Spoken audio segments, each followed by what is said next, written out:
Bien, en la reunión anterior habíamos quedado en esto como mensaje final, en donde lo que tratábamos de mostrar era que en la actualidad la confección de un negocio es un poco más complejo que en otras épocas.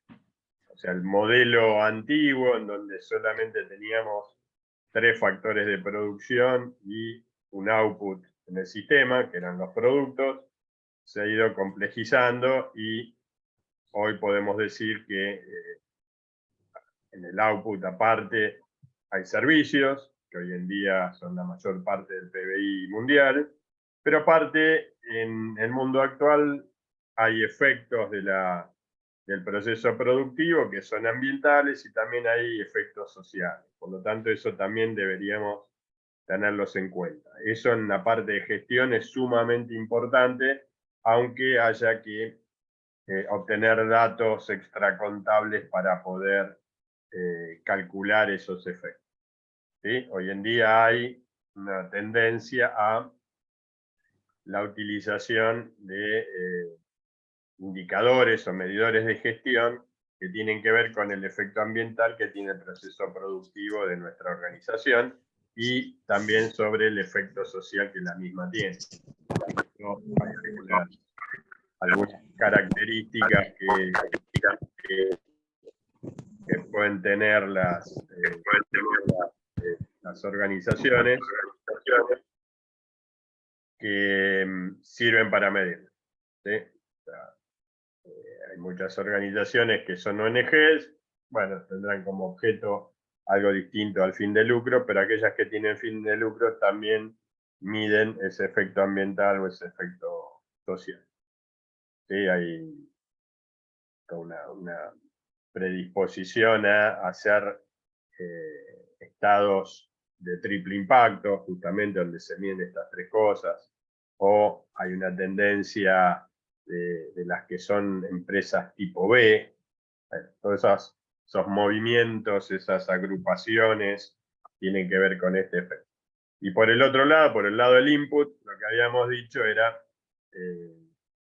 que para nosotros el efecto, el nuevo factor de producción es el empresario.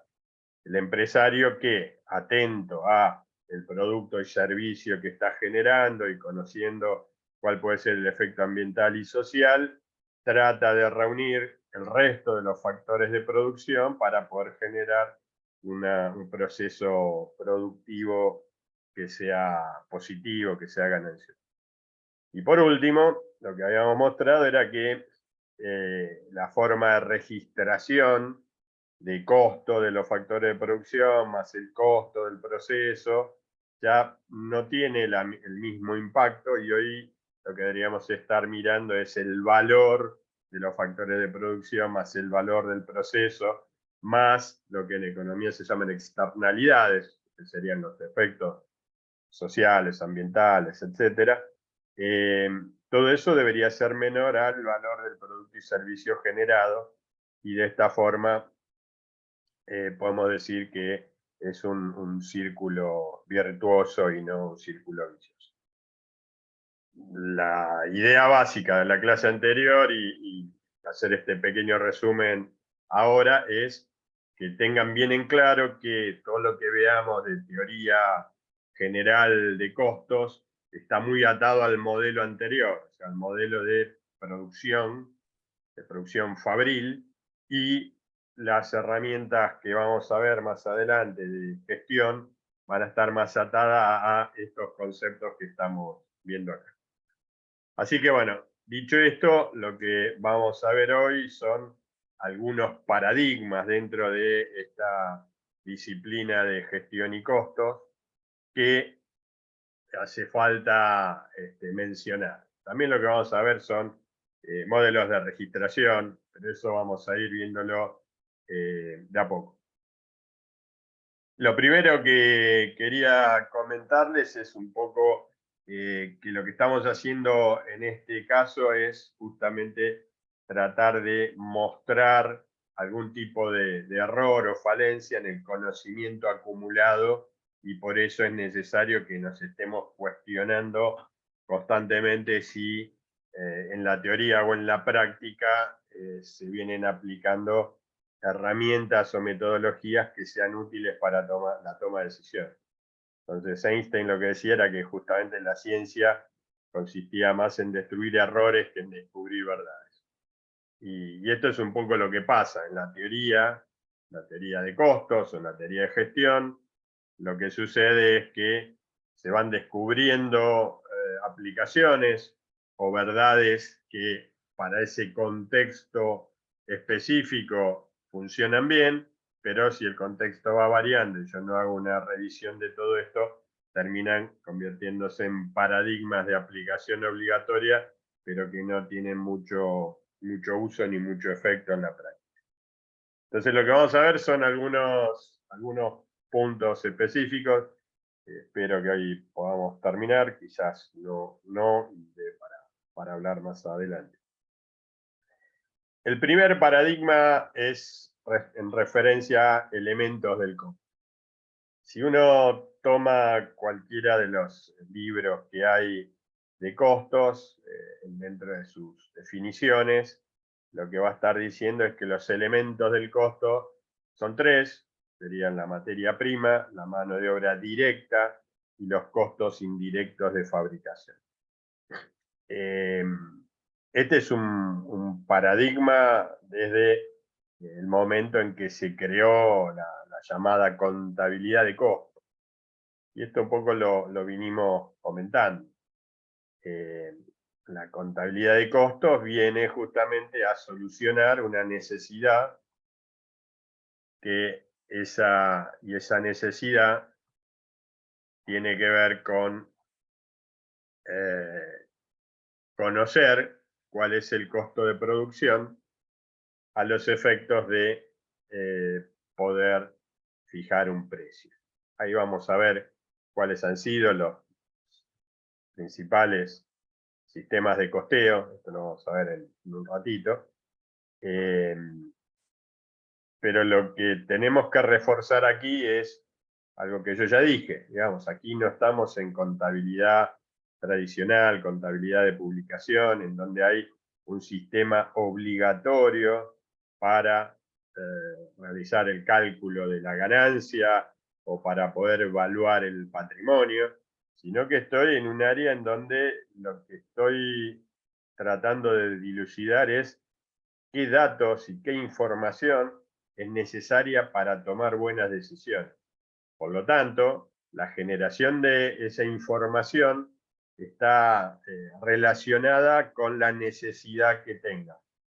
Y esto es así, todos los sistemas de costos que vamos a ver están atados, están relacionados con una necesidad o una restricción respecto de la información que tengo que generar. Entonces, dentro del modelo fabril, bueno, la materia prima, la mano de obra directa y los costos indirectos de fabricación cubrían, en términos general, todas las necesidades para evaluar los insumos de producción. Entonces, con ese aspecto, lo que estamos tratando de determinar es justamente un costo fabril.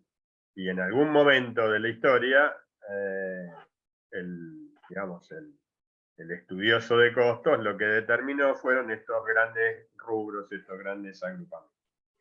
Vamos a tratar de ver es por qué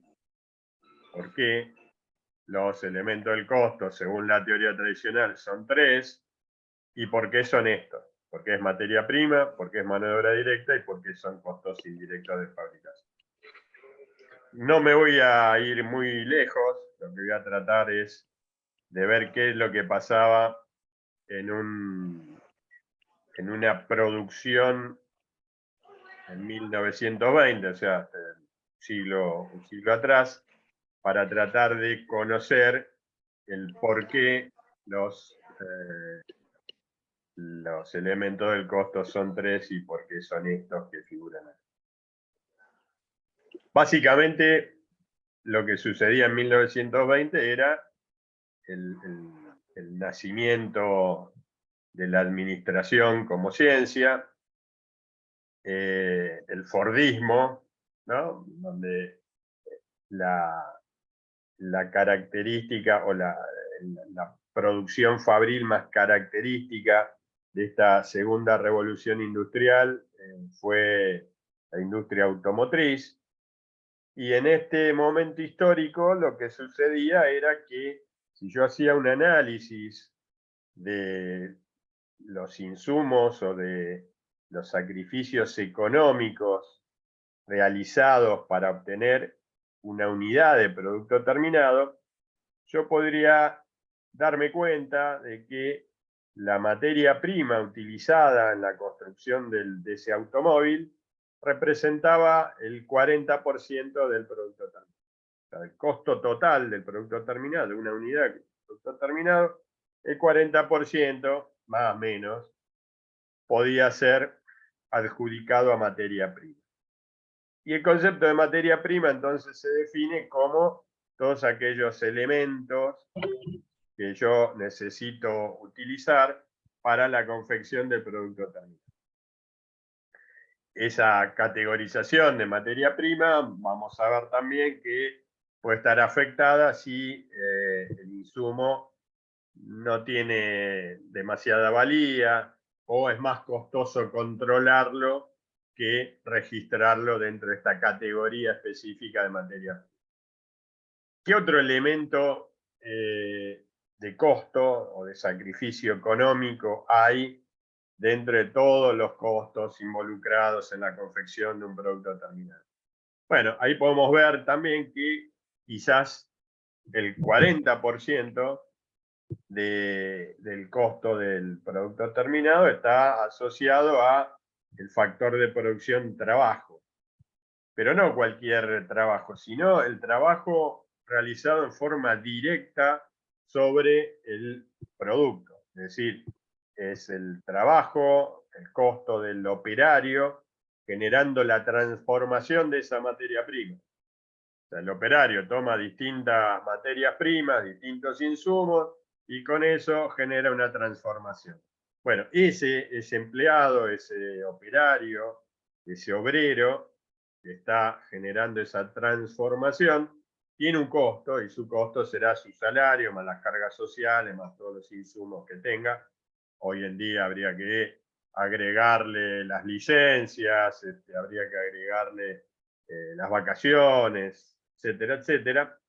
Pero eso, en aquel momento histórico, en 1920, constituía el 40% aproximadamente, más o menos, pero el 40% del costo total de la unidad de producto terminado. Es decir, que los genios de costos lo que hicieron fue, en este análisis, identificaron dos agrupaciones lo suficientemente grandes como para tener controlado el 80% del costo de producción. ¿Y después qué? ¿Qué son los costos indirectos de fabricación? Bueno, los costos indirectos de fabricación es todo el resto de los costos que hay para conseguir ese producto terminado. Y dentro de estos costos indirectos de fabricación pueden haber 50, 100, 150 ítems distintos. Por ejemplo, la mano de obra indirecta. ¿Cuál es la mano de obra indirecta? La mano de obra indirecta puede ser la de los supervisores. ¿Y qué más? Materia prima que por su significatividad no es considerada dentro de materia prima, sino que es considerada como insumo y va dentro de los costos indirectos de fabricación.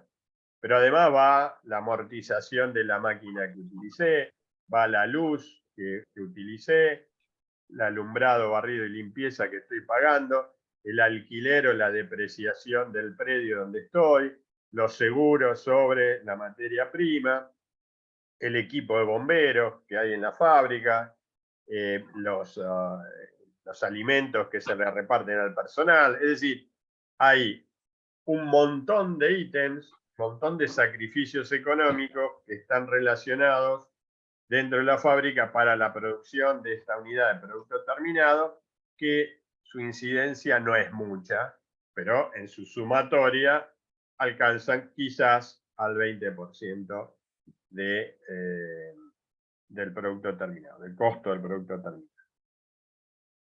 Ahora, ¿cuál es la conveniencia de generar nada más que 3 elementos del costo? Bueno, básicamente en 1920 los sistemas de registración no eran automáticos, sino que eran manuales. Por lo tanto, hay una conveniencia básica de la generación de información que tiene que ver con que el costo de generar información no puede ser mayor que la utilidad que me dé esa información.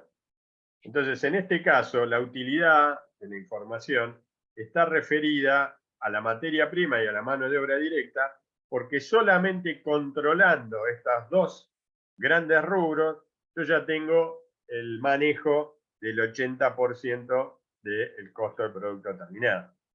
No le puedo dar la misma entidad, no le puedo dedicar la misma energía a controlar otros 150 ítems donde la incidencia sobre el producto terminado puede ser muy chica, muy poca.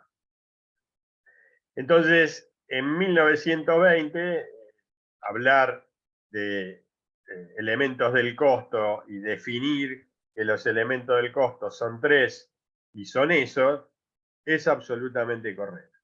Mi pregunta es, bueno, ya estamos en el 2023, ya pasaron más de 100 años, ¿por qué los libros de costo siguen hablando de 3 elementos de costo?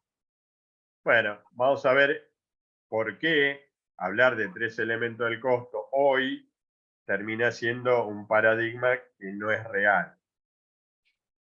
¿Por qué? Porque la incidencia de la generación de un producto terminado hoy quizás tenga esta otra proporción. Un 80% de costos indirectos de fabricación y quizás un 10% de materia prima y mano de obra directa. ¿Por qué la materia prima en incidencia es mucho menor?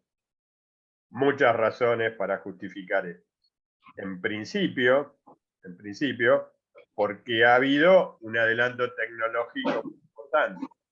Las materias primas hoy son mucho más versátiles que en 1920. Ejemplos, bueno, por ejemplo, no sé, en una industria como la textil, lo que se necesitaban eran fibras, ya sean de origen animal o de origen vegetal, por ejemplo, algodón, la fabricación del algodón, o la producción, perdón, del algodón, producción de lino, o por la esquila, la obtención de lana.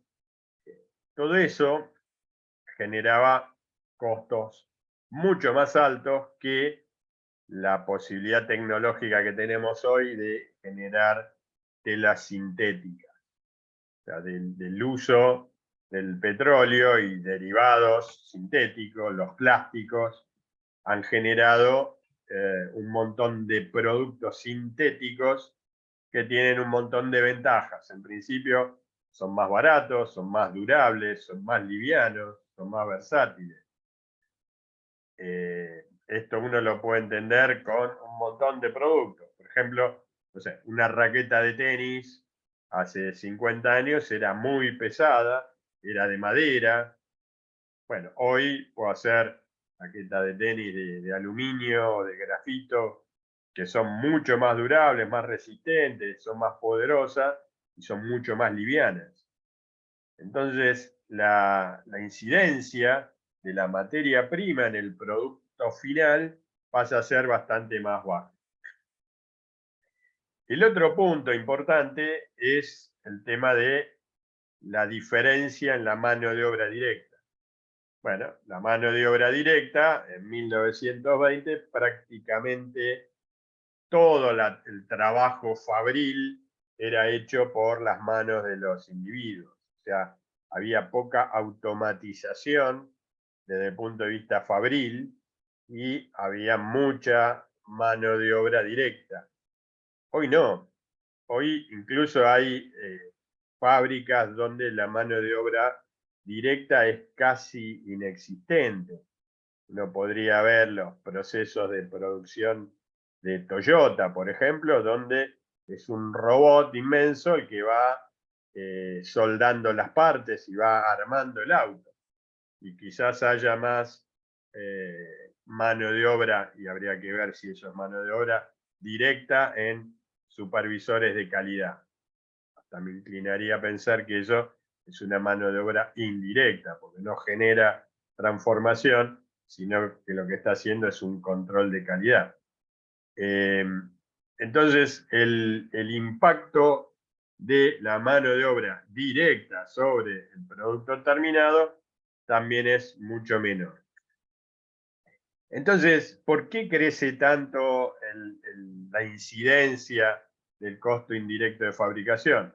Bueno, porque hay muchos de los insumos que pasan a ser bastante más onerosos. Incluso, quizás este gráfico que yo hice acá, tendríamos que mostrar que en 2021 el costo total de ese mismo producto quizás sea menor. Es decir, las proporciones se mantienen dentro del mismo producto, pero quizás el costo sea menor. Entonces, dentro de los costos indirectos de fabricación, mucho de lo que antes era materia prima o mano de obra directa, pasan a ser costos indirectos de fabricación. Por ejemplo, si yo antes tenía mano de obra directa para la confección del producto y hoy lo reemplazo con una maquinaria, bueno, se va a reducir la mano de obra directa, pero la amortización de la maquinaria, con este concepto que estoy utilizando, pasaría a ser un costo indirecto de fabricación. Entonces, el reemplazo pasaría a estar dentro de los costos indirectos de fabricación.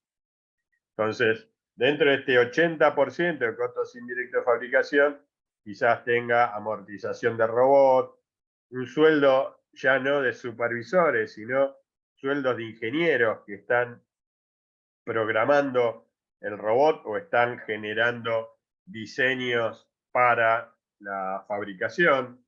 Quizás haya incidencias de patentes, sistemas, software y un montón de otros conceptos que por allá por 1920 no existían y que hoy tienen bastante más incidencia y que son considerados dentro de los costos indirectos de fabricación. El tema entonces es si en el 2023 yo sigo considerando que los elementos del costo son tres y son esos que están ahí, materia prima, mano de obra directa y costos indirectos de fabricación, voy a estar cometiendo un error garrafal, porque si vemos en este ejemplo, quizás la amortización del robot tenga mucha más incidencia en la materia prima y la mano de obra directa. Sin embargo, yo estoy utilizando un concepto que engloba un montón de conceptos distintos. Es decir, no estoy generando información de control. Eso como primer punto. Y como segundo punto, las condiciones de información que tengo hoy no son iguales que hace un siglo atrás. Es decir, el costo de transacción, el costo de obtener ese dato, no es lo mismo que en 1920. En 1920, para tener cada uno de los datos, tenía que ir y recabarlo en forma manual. Mientras que hoy, con un sistema integrado de gestión, lo puedo obtener en origen y lo puedo tener dentro de un sistema. Por lo tanto, lo puedo analizar en forma particular o ponerlo dentro de un rubro que puede ser que a mí se me antoja. Por ejemplo, podría acá en los costos indirectos de fabricación poner robots, maquinarias o por otro lado sistemas y software. Es decir, podría hacer agrupaciones que sean útiles para la administración y que sean útiles para tomar decisiones. Y este es un poco el mensaje de este análisis. Por lo tanto, el mito o el paradigma de los elementos del costo son tres, parecieran no ser valederos en el mundo actual. Entonces, quizás el nuevo paradigma dentro de lo que son los elementos del costo deberían ser que los elementos del costo son todas aquellas agrupaciones que tengan cierta significatividad y aumenten la calidad de información para una correcta toma de decisiones. Esto es realmente lo que yo estoy tratando de apuntar. Esto es lo que yo necesito para poder administrar y controlar costos. Por lo tanto, en términos teóricos, si nosotros llegamos a preguntarle cuáles son los elementos del costo y cuántos son, bueno, aquel que diga son nada más que 3, y son materia prima, mano de obra directa y costos indirectos de fabricación, nosotros vamos a considerar que no, no tuvo presente en esta reunión. ¿Sí? A los efectos de los análisis en lo que sería la práctica y para seguir adelante, nosotros vamos a tomar esos 3 elementos del costo que menciona la teoría. ¿Por qué? Porque si yo abro más agrupaciones en más elementos del costo, el análisis va a ser asimilable. Pero tenemos que tener bien en claro que los elementos del costo, materia prima, mano de obra directa y un resto del mundo donde se agrupan todos los costos indirectos de fabricación, no es eficiente, no nos está dando toda la información que necesitamos y tiene un impacto en el análisis y en la administración muy pobre. ¿Qué es lo que deberíamos hacer entonces? Bueno, hacer otro análisis, un nuevo análisis sobre la composición del costo total sobre el producto terminado y ahí armar las agrupaciones que nos parezcan que son más importantes de analizar. Si no, tendré que tener un análisis sobre todas las incidencias que hayan en el costo del producto terminado. Esa sería la otra alternativa. Claramente en ese caso voy a gastar tiempo y esfuerzo quizás en un análisis sobre partidas muy pequeñas. Bueno, esas partidas pequeñas quizás sí sea necesaria reagruparlas. Pero poder estar viendo cuál es el porcentaje de incidencia sobre el producto, el costo del producto terminado, sería muy importante. Bien. El segundo paradigma que vamos a analizar, y como se nos está acabando el tiempo en el Zoom, nos vamos a volver a conectar, es que el modelo de costos está enfocado en la determinación del costo unitario de producción. Esto pareciera ser una verdad revelada, digamos. Decir, bueno, ¿para qué quiero yo entonces tener modelos de costos si no es para tener el costo unitario de producción? Bueno, este paradigma vamos a ver que también va a estar afectado por la dinámica de los negocios actuales. Esto va a ir mutando, va a ir cambiando, el contexto va cambiando, va mutando. Por lo tanto, si yo me quedo solo con que la contabilidad de costos o el modelo de costos, lo único que intenta es determinar el costo unitario de producción, muy probablemente me esté equivocando. Entonces, lo que vamos a hacer ahora es volver a conectarnos y ver esta segunda parte